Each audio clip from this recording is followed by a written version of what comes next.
ఇరాన్తో యుద్ధంలో అమెరికా కీలక యుద్ధ విమానాలను కోల్పోతుంది.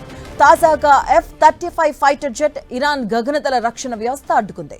ఈ విషయంపై ఇరాన్ ప్రకటన విడుదల చేసింది.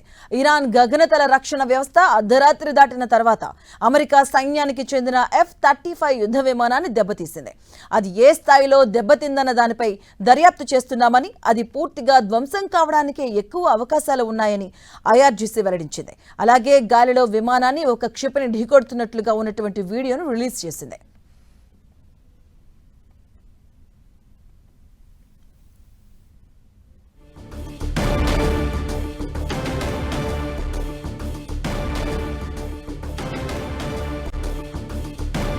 ఇక మరోవైపు ఇదే ఘటనపై US సెంట్రల్ కమాండ్ ప్రతినిధి కెప్టెన్ టీమ్ హకిన్స్ స్పందించారు. ఇరాన్ యుద్ధంలో భాగమైన ఫైటర్ జెట్ ఒకటి అత్యవసరంగా ల్యాండ్ అయిందని చెప్పారు. అది సురక్షితంగా దిగిందని, ఈ ఘటనపై దర్యాప్తు జరుగుతుందని చెప్పారు.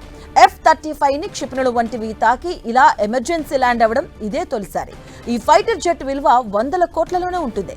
దీని కనీస విలువ 769 కోట్లకు పైగా ఉంటుంది.